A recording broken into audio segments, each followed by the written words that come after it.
గొల్లప్రోలు మండలం తాటిపత్తి గ్రామంలో అపర్ణాదేవి ఆలయం దగ్గర మేము గతంలో పొత్తు ధర్మాన్ని పాటించి తెలుగుదేశం పార్టీ జనసేన ఐకమత్యంగా ఎస్విఎస్ఎన్ వర్మ గారి ఆధ్వర్యంలో ఎంతో కష్టపడి ఈ ఉమ్మడి కార్యక్రమాన్ని స్వీకరిస్తూ ఇప్పుడు దాకా కార్యక్రమాలు చేయడం జరిగింది.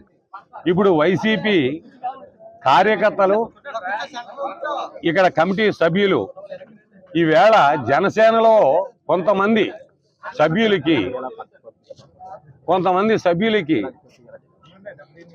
వందన పాడుతూ వాళ్ళకి గుడితాళాలో ఇవ్వడం, ఆ బుక్కులు అప్పచెప్పడం కూడా జరిగింది.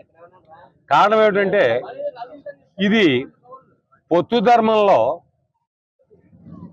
ఆయన మొదటి నుంచి కూడా పవన్ కళ్యాణ్ గారు చెప్తున్నారు, వాళ్ళలో మనం కలిసి ఐకమత్యంగా మనం ఏ గ్రామంలోనైనా, ఏ నియోజకవర్గంలోనైనా, ఏ మండలంలోనైనా ఐకమత్యంగా కలిసి పనిచేసుకోవాలని చెప్తున్నారు. ఈవేళ ఒక పద్ధతి క్రమాన్ని తప్పి ఎవరికే తెలియకుండా గతంలో ఉన్నటువంటి వాళ్ళు ఆ కమిటీ మెంబర్లో తాళాలో ఒక వ్యక్తి చేతిలో పెట్టడం జరిగింది. అది గ్రామ కమిటీ అందరినీ జరిగిన తర్వాత అందరూ వాళ్ళలో కూర్చుని మాట్లాడుకున్న తర్వాత ఈ కార్యక్రమం చేయవలసిన అవసరం ఉందని మేము సవినయంగా జరుపుతున్నాం.